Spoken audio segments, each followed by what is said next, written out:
abrazo, un saludo fraterno a todos los santos, a todos los hermanos. Como dice el apóstol Pablo, en cualquier lugar donde se invoca el nombre de nuestro Señor Jesucristo, Señor de ellos, Señor de ustedes y Señor nuestro, en cualquier latitud, en cualquier lugar donde usted se encuentra. Alabamos su nombre en este día. Alabamos su nombre en este día. El pueblo de Israel, todos los días, en la mañana y en la tarde, tenían una enorme trabajo, una enorme tarea con respecto, en la mañana temprano, de alabar, bendecir, dar gracias a Dios todos los días en el templo. Todos los días estaban allí para bendecir el nombre del Señor, presentar ese incienso aromático, a presentarse ante el Señor con todo lo que Él les había indicado, le había señalado. Nosotros como iglesia del Señor, como también casa del Señor, la casa del Señor, el templo del Dios viviente, igualmente todos los días debe ser algo parte esencial de nuestra adoración, de nuestro servicio al Señor. No tan rápido decirle, gracias Señor en tu nombre, sino un poquito más, tiempo de adoración, tiempo de acción de gracia, tiempo de confirmar sus maravillas entre nosotros.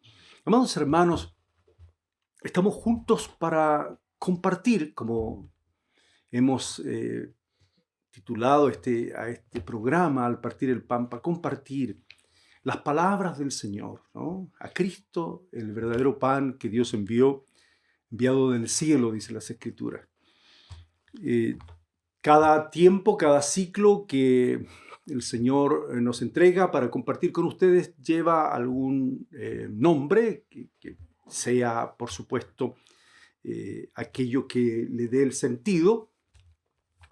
Este ciclo tiene el nombre de Cristo, así, tal cual, Cristo, el todo. Él es el todo. Y en todos. Voy a leerle algo allí en Colosenses, capítulo 3, a propósito de esta palabra del Señor, para que usted lo tenga allí presente todos los miércoles. Dice así Pablo a los Colosenses, en el capítulo 3, versículos 10 y 11. Revestido del nuevo, dice. Revestido del nuevo hombre, dice, ¿no? El cual, este nuevo hombre, como dirá Pablo a los Efesios también, el cual conforme a la imagen del que lo creó, se va renovando. Este nuevo hombre se va renovando hasta el conocimiento pleno, donde, dice Pablo, no hay griego, ni judío, circuncisión, ni incircuncisión, bárbaro, ni escita, ni siervo ni libre. Fíjese que la enumeración que hace involucra todo lo que se pueda entender o creer, ¿no?, en cuanto a ideas, a pensamientos religiosos. Dice allí, Cristo, así dice, sino que Cristo es el todo. Cristo es el todo. Y en todos. El Evangelio alcanza en ese tiempo, ¿no?, a los de la circuncisión, de la incircuncisión, a los bárbaros, a los escitas, a los siervos, a los gnosis, a los libres, bueno, a todos. El Evangelio es Cristo en nosotros, como dirá también aquí en Pablo a los Colosenses, esperanza de gloria. Así que el título de este ciclo es Cristo es el todo y en todos, para gloria de nuestro Dios y Padre Celestial. Iniciamos entonces este tiempo del Señor dándole gracias y con una pregunta. Iniciamos esto con una pregunta que es parte del contexto de las Escrituras y que el apóstol Pablo, también el apóstol Juan, ponen énfasis en ello. ¿Cuál es, ahora mismo, en este tiempo que vivimos, cuál es el testimonio de Dios? ¿Cuál es el testimonio de Dios en la predicación, en la palabra del que predica, del predicador? ¿Cuál es el testimonio de Dios en el pastor que colabora, es un colaborador del Señor en esta tarea de apoyar, de llevar las ovejas del buen pastor? ¿Cuál es el testimonio de Dios en la enseñanza de la iglesia hoy, en la doctrina? ¿Cambió el testimonio? Dios habla distinto hoy. Dios se ajusta a los tiempos que vivimos. ¿Debe el Señor acomodarse a todo, sea la cultura, al pensamiento, a las costumbres en general, a las leyes del hombre? Se debe acomodar, Dios se debe ubicar, como dirían los más jóvenes, a lo que hoy conocemos como el mundo. Juntos recordamos una palabra que está escrita. El Evangelio del Señor dice en las Escrituras, es una bendición de Dios. Y es una bendición dice que no se marchita. Es una bendición que no se corrompe, que no se arruga. Así dice. Dice allí el apóstol Pedro que el cielo y la tierra van a pasar. Pero las palabras del Señor, dice, no pasarán. Y esta es la palabra que por fe predicamos, dice, y que anunciamos. Así es que hablar en ese modo de pregunta, nos ayuda para el día de hoy, para considerar justamente. Tenemos una visión como iglesia, una visión común, una visión que nos ubique para todo el mundo y digan, estos son los cristianos, estos son los creyentes, estos son los llamados, los del camino, los que se hacen llamar hijos de Dios. Tenemos una visión única, común, una misión también común. Y además, nos proyectamos, nos orientamos todos en una sola meta o hacia una sola meta. Ese es nuestro fin único, o nuestras fuerzas, nuestras capacidades, la gracia que Dios nos ha dado, se han dispersado. No están alineadas, no están orientadas correctamente. Hablo de todos nosotros. En el Cantar de los Cantares, en una hermosa expresión, el amado, el Señor, ve a la iglesia, dice, como una línea recta, ordenada, como un ejército, dice, en orden. Ciertamente, en una sala de clases, en un colegio, todo desde directivos hasta los que hacen funciones más de trabajo, de servicio, todo debiera estar así ordenado, en una empresa, a todo nivel, en cualquier gobierno, el orden, el estar íntimamente ligados, el estar de acuerdo es una condición principal para que toda gestión, para que todo empeño, toda empresa, todo plan resulte bien. ¿Cuál es entonces el testimonio de la iglesia hoy? ¿Cuál es la meta de la iglesia? Ahora, no es nuestra iglesia. El Señor Jesucristo dijo, edificaré mi iglesia. Y eso es importante recordarlo. Y no en forma tan rápida, tan superficial. No, el Señor habló de mi iglesia. Pablo hablará de esto, dirá, la iglesia del Señor, la cual Él ganó con su sangre. Apóstol Pablo hablará de la iglesia como lo más íntimo del Señor, la esposa del Cordero, por quien Él dio su vida. Usted y yo somos partes de algo tan preciado para el Señor, tan amado. Entonces, debemos ser como Él, parecernos como Él, somos sacados de Él como en esa imagen tan hermosa de cómo Dios toma de esa costilla de Adán y forma una mujer. Algo de eso hay allí en Mateo capítulo 16, ¿no? Al hablar de la palabra edificar. Edificar. Edificar tiene que ver con casa. Es oikos, una palabra griega, no soy entendido en eso, pero sí sé que allí corresponde. Es casa, es haré y formaré, ¿no? Daré forma a algo que nace claramente, Dios lo saca, Dios lo toma de Cristo, de nuestro Señor Jesucristo, de esa unción bendita del Espíritu Santo sobre el amado Salvador. Entonces,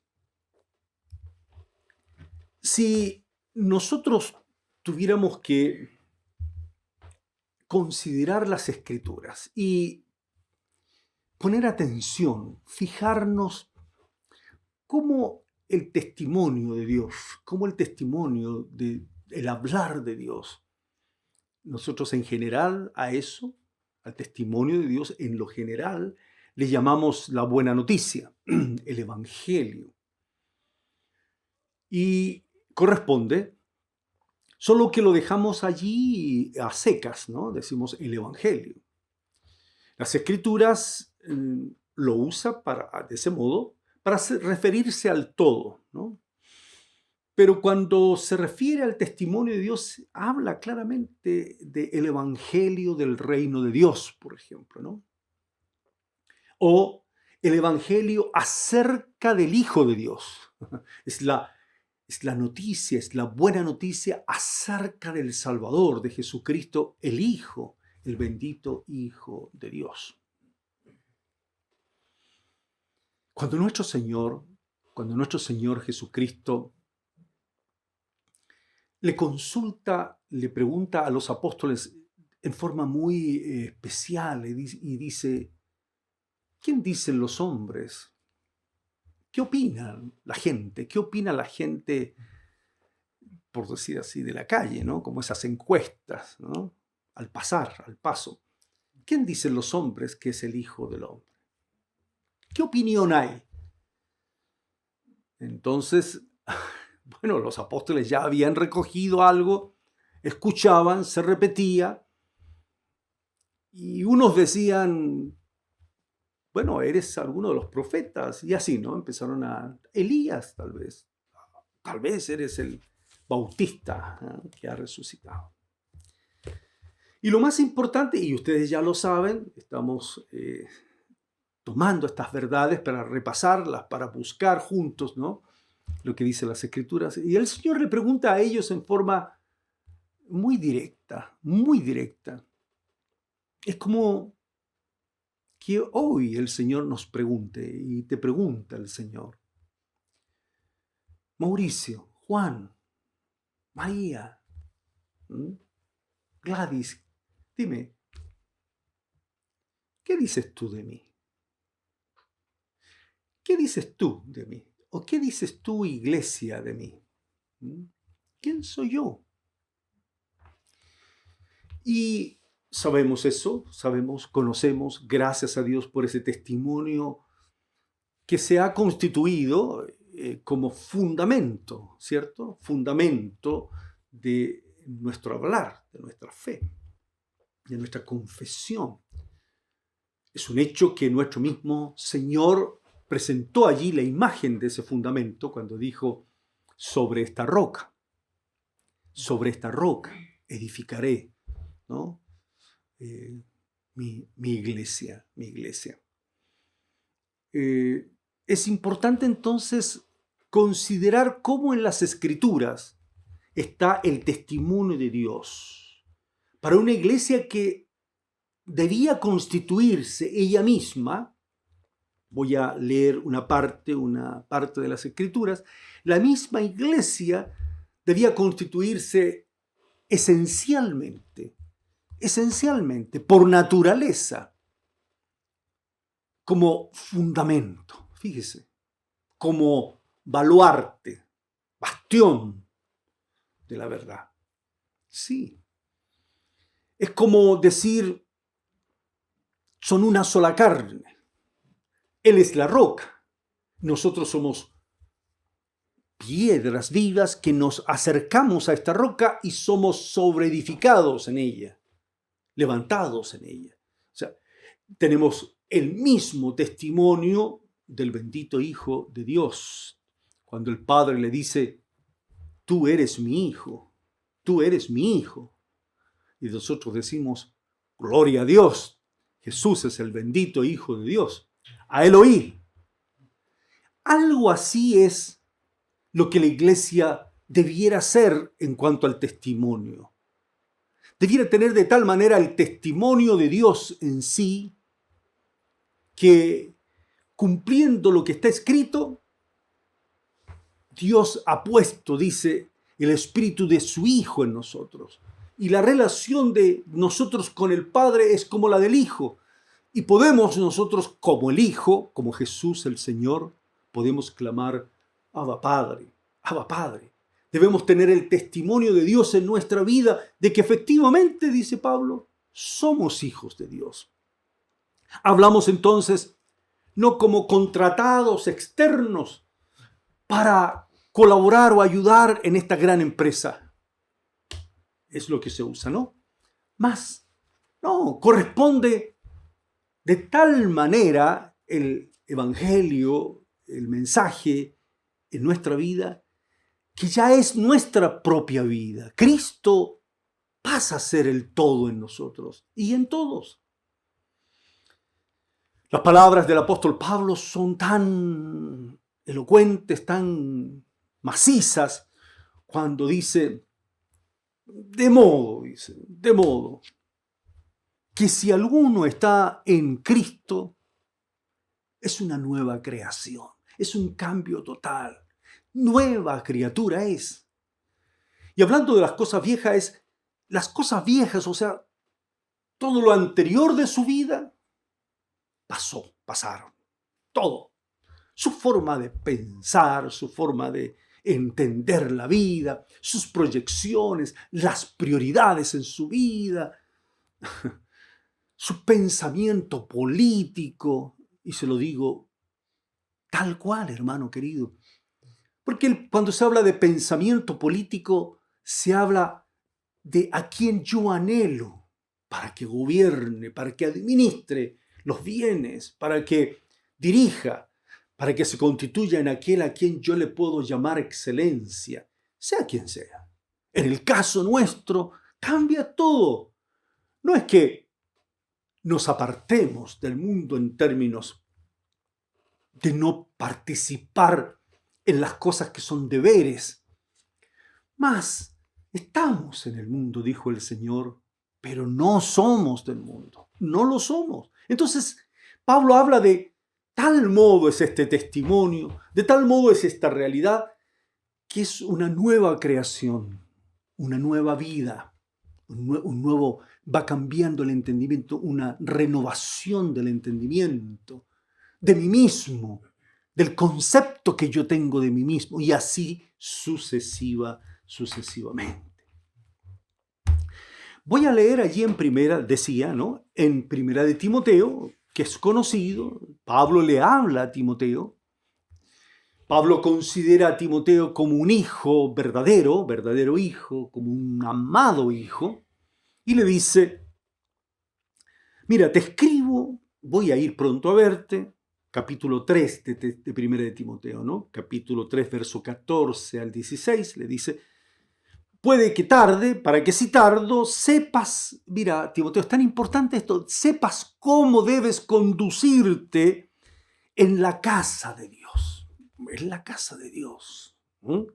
Que es la iglesia del Dios viviente. Y allí le dice, la iglesia es fundamento, dice en original, columna y baluarte de la verdad. Dios, dice, fue manifestado en carne, justificado en el Espíritu, visto de los ángeles, predicado a los gentiles, creído en el mundo, recibido arriba en gloria. Era un cántico de ese tiempo. Esto no se discute, Timoteo, es indiscutible. Es porque es lo más grande que nosotros tenemos, este pequeño resumen, este compendio, ¿no? El misterio, el testimonio de Dios, Dios con nosotros, el misterio de la piedad. Así es que este pasaje nos muestra justamente que nuestra realidad debe ser una realidad principalmente, esencialmente, ¿no?, ligada. Nuestra realidad, la palabra realidad que nosotros usamos en las Escrituras también toma el nombre de la verdad, ¿no?, cuando se considera. Pero la realidad nuestra que expresamos, la realidad que vivimos, el cómo somos, el pensamiento de la iglesia, el modo de ser de la iglesia, esa realidad, ¿no?, debe tener tal relación con el Señor, nace del Señor, participa la iglesia plenamente de la misma comunión del Padre y de su Hijo Jesucristo, vive en la luz de Dios. Aleluya, el rostro del Señor resplandece sobre la iglesia, como era bendecido el pueblo antes, que todo era sombra de lo que había de venir. Imagínese, hoy es alumbrada la iglesia. Así debe ser. Entonces, la iglesia es parte más que constituyente, consustancial al Señor. Cuando usa la imagen el Señor de esto, dice: yo soy la vid verdadera, dice. Mi Padre es el labrador. Hasta allí. Allí nos deja fuera. Yo soy la vid. Vosotros sois los pámpanos, dice el Señor. Apegados a la vid, ligados a la vid, que nacen de la vid, que llevan el fruto de la vid, el testimonio de esa planta gloriosa eterna, de esa raíz eterna. La iglesia debe estar fundada entonces, ser fundada y ha crecido en base a ese fundamento, a esa piedra viva que es Cristo Jesús el Señor. No hay, dijo el apóstol Pablo, no hay otro fundamento que el que está puesto por Dios. Dios ha puesto este fundamento, esta piedra. El que quiera aceptar el consejo, el que lo reciba, bueno, puede ser edificado sobre ella. El que no reciba, el que no acepte el fundamento de Dios, el fundamento eterno para el ser humano de parte de Dios, esta piedra viene a caer sobre él, viene a quebrantarle totalmente. La palabra baluarte allí es como bastión, es como proyección de una gran construcción. Es esa parte principal que usted ve en las grandes fortalezas antiguas, algo así como pentagonal, ¿no? Como que se extiende como una gran punta hacia afuera, como pared, doble pared o muro de defensa hacia afuera. Si hoy la gente pregunta acerca de Jesús, la iglesia debe tener una respuesta clarísima y cada uno de nosotros la debe tener. Amada hermana, amado hermano, usted en su casa, joven en su estudio, cada uno de nosotros, todos nosotros, esposo, esposa, hijos, hermanos, todos nosotros somos muy responsables de esto. O sea, tenemos un llamamiento, tenemos una voz que no se ha callado, que no está silente. sino que está hablando hoy. El Espíritu Santo de Dios está hablando hoy y mora en nosotros. Y somos entonces responsables de lo que nosotros hemos recibido. Acerca de esto entonces, fíjese en cosas así de lo que acabamos de leer allí en 1 Timoteo, cosas que inmediatamente se pueden comprender. Dios fue manifestado en carne. Emmanuel, decimos. Hay muchísimas personas que tienen el nombre Emmanuel. Llevar el nombre Emmanuel, como llevar el nombre Jesús, por ejemplo, es no un peso, no debiera ser un peso, pero en cuanto a significado, es muy grande. Dios se manifestó en carne. Vimos su gloria, dice. Es un testimonio entonces de carne, es un testimonio y que es igual a nosotros. No es una visión extraterrestre, o sea, tan distinta que primero nos puede asustar, después lo vamos a investigar, lo vamos a analizar. No. Es alguien que se hizo como todos nosotros. El sentido de esa encarnación es, el profeta Isaías lo dice, vino a estar entre nosotros y conocer de tal manera nuestra realidad, ¿no?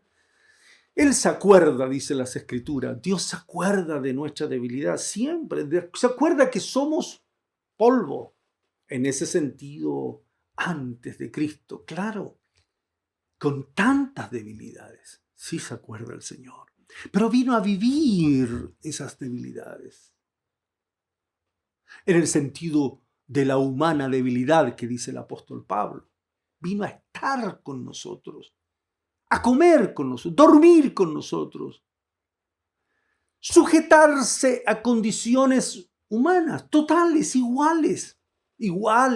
Entonces, la encarnación, Dios con nosotros, no es un rompehielo, no es que va pasando, caminando en las calles el Señor y todo se abre y todo cae. Eso ya llegará el día, así será. Pero el Evangelio es encarnación de la verdad. Evangelio es para que sea fundamento, es encarnación de lo que los profetas anunciaron, de lo que los salmistas cantaron, de lo riguroso de la ley. Todo eso está en Cristo, nuestro bendito Señor. Y de tal manera lo hizo que su corazón se abrió para constituirnos en su casa, en su familia. Él nos llama sus hermanos. Aleluya. Él vive para interceder por nosotros. La relación del Señor con nosotros es tan íntima, es tan hermosa que hay que descubrirla, que hay que crecer, que hay que construir claramente el testimonio de Dios en nuestra vida. Nuestro Señor fue justificado en el Espíritu. ¿Qué quiere decir eso? ¿Cómo el Espíritu lo justificó a Él? Claro, fue engendrado, dice, por el Espíritu. Lo que en ella es engendrado, dice el ángel Gabriel, del Espíritu Santo es. Es ungido por el Espíritu. Así está escrito. Se ofrenda a Él, dice Hebreos, por el Espíritu. Es levantado de entre los muertos por el Espíritu. Es ascendido por el Espíritu. Y una vez que está sentado a la diestra de Dios Padre, recibe la promesa del Espíritu. Y desde allí, en esa condición de potestad y de poder, el Señor hoy está gloriosamente gobernando su iglesia, dirigiendo su pueblo. todo lo que es Cristo Jesús, bendito Hijo de Dios, eterno Hijo de Dios, todo Él está plenamente justificado, confirmado por el Espíritu de Dios. No hay duda en eso. Y usted se achica en eso. Usted sí debe achicarse o debe menguar todo lo humano, todo lo que es de la carne. Pero debe crecer en usted todo lo que es del Espíritu. Comienza por el Espíritu. Sopla Dios por el Espíritu. Nacemos del Espíritu. Somos también espirituales. Y crece el testimonio de la iglesia, el testimonio del creyente, de la hija del Señor en la casa. Seres espirituales. El alma se sujeta al Espíritu y el cuerpo se sujeta a un alma redimida, consagrada, con otro sentido totalmente distinto de la vida. Él, bendito sea el Señor, dice y sigue este misterio de la piedad, visto de los ángeles, así dice, ¿no? Predicado a los gentiles, creído en el mundo, recibido arriba en gloria. En este primer ciclo entonces, hermanos queridos, hablando del testimonio, en este primer ciclo de la semana pasada hicimos una general, una introducción muy general para comprender que es una verdadera lucha, pero más bien como, a ver, mire, ¿se recuerda usted cuando el Señor le dice a Josué, mira que te mando que te esfuerces y seas valiente, no temas ni desmayes, porque el Señor tu Dios estará contigo todos los días hasta el fin? Entonces nos manda, toda potestad me es dada en el cielo y en la tierra, por tanto, id, ¿no? Haced discípulos a las naciones, a las familias de la tierra. Bueno, esa forma, ese modo imperativo es porque se va a despejar el camino en la medida que avancemos como columnas, como baluartes glorioso de la verdad. Eso es lo que quiere el Señor. Así anhela el Señor que la iglesia lo entienda. ¿De parte de quién eres?, le dijo Josué a un varón con una espada desenvainada, asustado, adorándole allí a sus pies. Vengo de parte, soy príncipe del ejército del Señor. Que el Señor va delante de nosotros y las cosas estarán ordenadas desde el principio. ¿Cómo lo haremos? Miren, en las Escrituras se mencionan tres columnas de la iglesia al principio. Voy a leer acerca de esto en Gálatas capítulo 2. Gálatas capítulo 2 dice así Pablo, y reconociendo, Gálatas 2 versículo 9, dice así Pablo, y reconociendo la gracia que me había sido dada, dice. ¿Quiénes le reconocieron a Pablo? Jacobo, Cefas, que es también Pedro, ¿no? Y Juan, que eran considerados como columnas, nos dieron a mí y a Bernabé. No olvide allí en Hechos capítulo 13, apartadme a Bernabé y a Saulo. ¿Recuerdan? Que es Pablo. Nos dieron, dice Pablo, a mí y a Bernabé la diestra en señal de compañerismo. Es como un compañerismo en la visión, un compañerismo en la tarea del testimonio de Dios, de lo que Dios quiere hablar al hombre. Antes, en este mismo capítulo, Pablo dice, yo realmente no quise hacer las cosas solo. Así dice él, subí porque Dios me reveló algo y subí a aquellos que tenían justamente, ¿no? Tenían cierto reconocimiento, ¿no?, como autoridad. Se refiere a estas tres vidas, ¿no? A estos tres hombres de Dios. Jacobo, llamado así el hermano del Señor, o el que escribe la carta llamada Santiago, ¿no? Jacobo, Cefas, Pedro y Juan. Y él entonces se presenta con Bernabé y expresa, cuenta todo lo que el Señor les había dado como visión, como revelación. Allí está entonces el apóstol Pablo y todos estos varones le dan la diestra y le dicen, todo está bien, hermano Pablo, anda. Yo voy entonces, dice Pablo, como un encargo, como un apostolado, ¿no? A la circuncisión, y parte Pablo. Bueno, allí están los tres que les decía, Jacobo, Cefas o Pedro y Juan. Y también el testimonio, vamos a ver el testimonio y la visión de Saulo de Tarso, que también es Pablo. Uno dirá, bueno, tenemos la Biblia. Sí, claro. Lo que estamos diciendo es, bajo una pregunta, ¿estamos testificando de acuerdo al testimonio original? ¿Estamos predicando? ¿Estamos enseñando? ¿Ponemos el énfasis? ¿Es la misma meta? ¿Ha cambiado algo? ¿Ha cambiado Dios en su modo de hablar? ¿No? ¿Nos debemos ajustar a los tiempos? ¿O mantenemos el mismo testimonio? Como dirá Pablo, Cristo es el todo. Cristo es el todo. Y en todos. Así es que, si uno considera lo que aparece en las Escrituras como testimonio, si uno considera el testimonio de cada uno de ellos, fíjese, de Jacobo, veremos más adelante, el de Pedro, el testimonio directo, apostólico, el de Juan y también el testimonio de Pablo. Comencemos con este. Comencemos con el testimonio de Saulo, llamado Saulo de Tarso, ¿no? Tarso de Sicilia, y llamado también posteriormente Pablo. Yo les voy a invitar que lo consideremos ahora mismo. Mire, vamos a ir a Hechos capítulo 26. Hechos capítulo 26. Consideraremos entonces el testimonio del apóstol Pablo.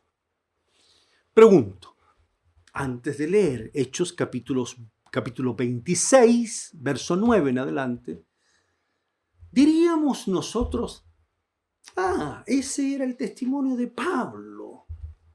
O tenemos que decir, el testimonio de Pablo en su apostolado a los gentiles, en su condición de atalaya, de predicador a los gentiles, como maestro, como aquel que entregó la doctrina de Cristo a los gentiles. ¿Ese testimonio de Pablo no debiera ser el mismo del testimonio de la iglesia gentil? ¿O era el testimonio de él y para él nada más? Por cierto que no. Por cierto que no. Lo veremos en las Escrituras que no. El testimonio de los demás tampoco. Uno tiene una cantidad maravillosa, grande de contenidos escriturales y uno puede enseñar muchas de las cosas que aparecen acá en las Escrituras. Pero hay un orden, hay una orientación clara en las Escrituras acerca de qué es primero. ¿Cuáles son las primeras palabras de Dios? ¿Qué es lo primero? ¿Qué le damos primero a los bebés, como dirá Pedro, no? Debe ser leche, pero no adulterada. ¿Y qué dirá Pedro con respecto a los que ya van, Pablo, con los que ya van creciendo? Bueno, el apóstol Pablo dice, ya no más leche. Ya debemos dar alimento más sólido. Yo estoy usando una figura común a nuestra realidad humana. Bueno, en las cosas de la fe es algo parecido. Más que parecido, es lo que debe ser. El apóstol Pablo entonces allí en Hechos capítulo 26. Fíjese, yo quiero leerle algo nada más allí en el versículo Hechos 26. Hay que leer del verso 9, porque en el verso 9 dice, yo ciertamente había creído, yo creía que era mi deber, era un maestro él, era un estudioso, yo creía que debía hacer muchas cosas contra el nombre de Jesús de Nazaret. Hasta allí. Yo creía, o sea, que él buscó todo el apoyo, vamos a decir así, de gobierno de ese tiempo, para perseguir a todo aquel que dijera que Jesús había resucitado de entre los muertos. Y bueno, entonces en el capítulo 26 que estamos considerando, en el verso 15 dice, entonces yo dije, ¿quién eres, Señor? Y el Señor dijo, yo soy Jesús, a quien tú persigues. Nos hemos encontrado. Pero mira, levántate, ponte sobre tus pies, porque para esto he aparecido a ti, para ponerte, así dice el Señor, por ministro y testigo de las cosas que has visto y de aquellas en que me apareceré a ti. Y sigue. El verso 19 dice el apóstol Pablo algo que se usa muy hermosamente para predicar. Entonces dice, por lo cual está en una defensa el apóstol Pablo, ¿no? Frente al rey Agripa. Y dice, Pablo dice, oh rey Agripa, por todo esto que el Señor me dijo, yo no fui rebelde a la visión celestial. No fui rebelde a la visión celestial. La palabra rebelde, usted dirá, se entiende. Sí, pero en el contexto de ese tiempo y particularmente de lo que Pablo está queriendo decir, es parecido a un rebelde en las escrituras, a un predicador rebelde, ¿se acuerdan? A un profeta rebelde, no sé si se acuerdan. Parece que les estoy oyendo. ¿Se acuerdan de Jonás no le hizo caso a la palabra de Dios? Claro, del profeta Jonás. Fue rebelde a la visión. Haz esto, Jonás. Y él se opuso y partió en otra dirección. No. Si va, y Jonás le decía, si vamos a hacer las cosas, hagámoslas tal cual como me dice. Yo no quiero quedar mal frente a la gente. Mire este tipo profeta, mire el profeta dijo Dios que iba a hacer tal cosa y después tú te arrepientes y yo quedo mal. Fíjese pues cómo ese era Jonás. Jonás tuvo que vivir un poquito y conocer el testimonio de Dios por su rebeldía, pero en una manera bastante dura, ¿no?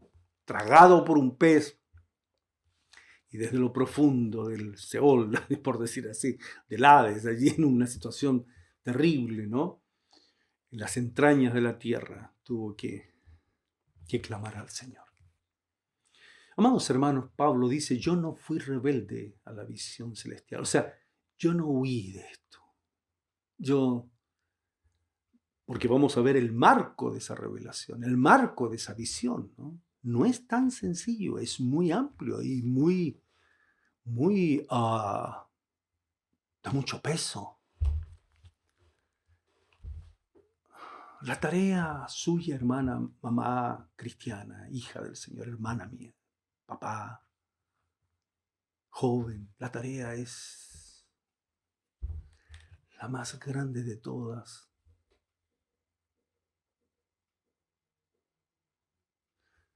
Leía un testimonio de uno de los hombres de mayor capacidad en cuanto a las comunicaciones. Ayer leía, dejó más de 16,000 millones de dólares de herencia y en su cama dio un último mensaje.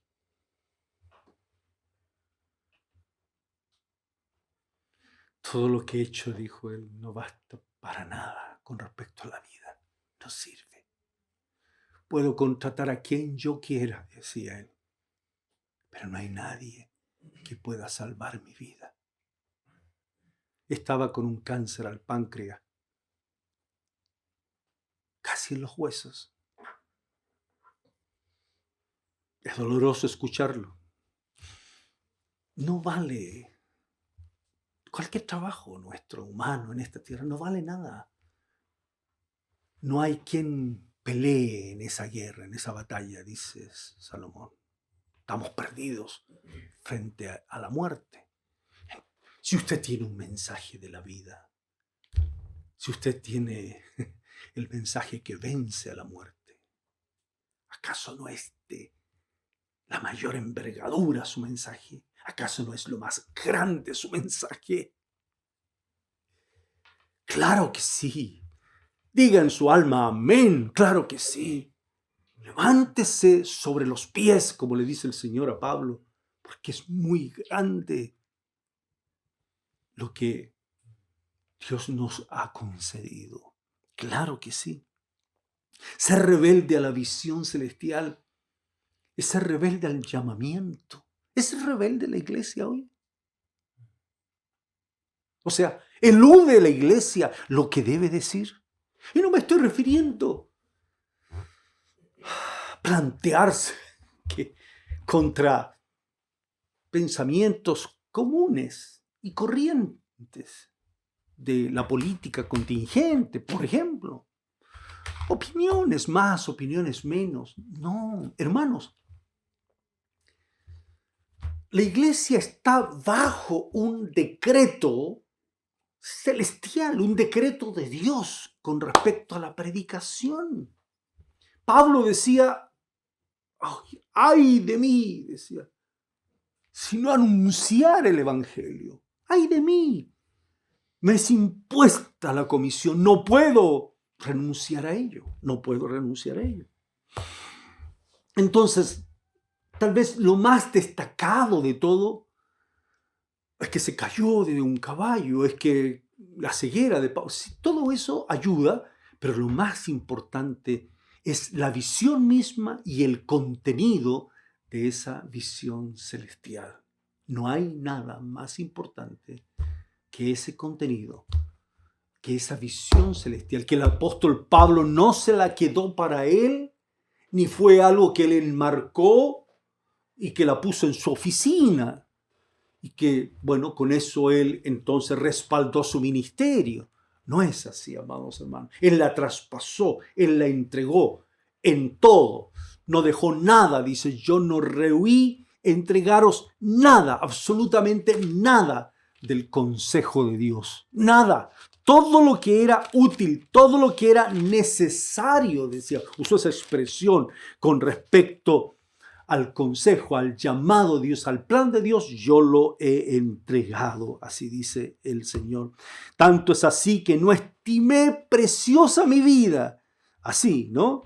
Con tal que acabe mi carrera con gozo y el ministerio que recibí del Señor Jesús para dar testimonio del evangelio de la gracia de Dios. No, él no trepidó, no se quedó allí, y la iglesia tampoco debe recibir esta visión celestial. Pablo dice, yo para esto fui constituido como predicador, o sea, yo soy un atalaya, y un atalaya en esto, así lo dice también allí a la iglesia de Éfeso, un atalaya como lo hacemos cuando tomamos la cena, hermano. Un atalaya se expone de tal manera que en el mensaje está ligado a dar la vida, la sangre misma. Tu sangre será, la sangre de ellos será sobre ti. Cuando nosotros tomamos la cena es un pacto en su sangre. Un pacto en su sangre quiere decir tanto nos ha redimido y lavado el Señor en su sangre. Así anunciamos la muerte del Señor hasta que Él venga. Hasta dar la vida y derramar la sangre en contra del pecado, dice el escritor de los Hebreos. Entonces no es así nomás. Pablo dice, yo fui constituido para esto, atalaya, y voy a dar mi vida y la sangre si es necesario. No hay nada, hermana querida, que usted haga más importante que exigirle a sus hijos, no exigirle humanamente, sino en la gracia que Dios le ha dado, en el testimonio de Dios que tiene en su vida, hablarles de Cristo y decir, no, eso no está bien, eso tampoco está bien, porque usted es una atalaya de Dios en su casa. Apóstol, dice, apóstol y maestro. Apóstol es un enviado, es un comisionado, es más que un contratado. Es un siervo que tiene que ir y cumplir una misión. Y maestro es alguien que tiene de tal manera la doctrina en su vida que lo deja todo, cualquier otra cosa aprendida antes. Como dirá el apóstol Pablo, todo lo demás, ante la excelencia del conocimiento de Cristo Jesús, todo lo demás, lo miro, lo pienso, dice Pablo, es una basura, no es nada, no es nada. Quiero lograr a Cristo, quiero ganar a Cristo, me quiero extender a lo que está delante, dice el apóstol Pablo. Entonces, en nuestra casa, en los términos escriturales, la medida de fe que Dios le ha dado, hermano, hermana, pero usted es una atalaya, es un predicador en su casa, en su trabajo, en su estudio. Usted es un apóstol en el sentido de que tenemos una tarea, una comisión. Nadie puede entrar a su casa y decir, aquí traigo el mensaje, y no es usted.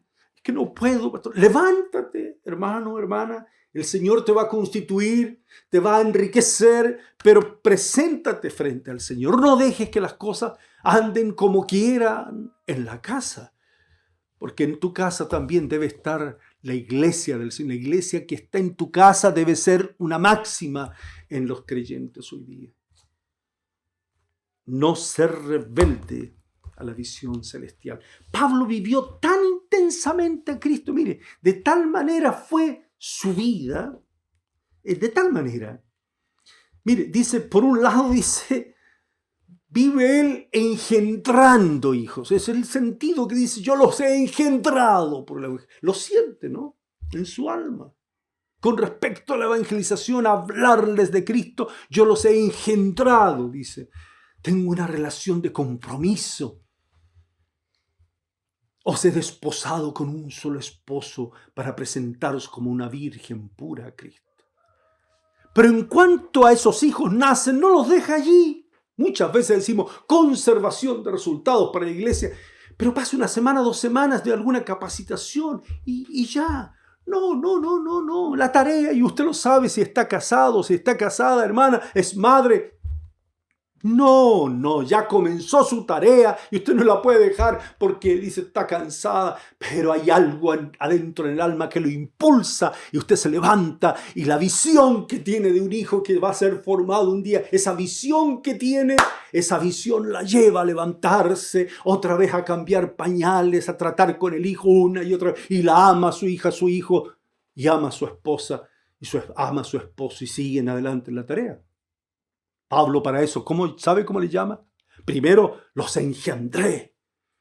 Pero también dice, sufro dolores de parto, hasta que Cristo sea formado en vosotros. O sea, piensen eso. Dolor de parto para formar, para sacar adelante una tarea.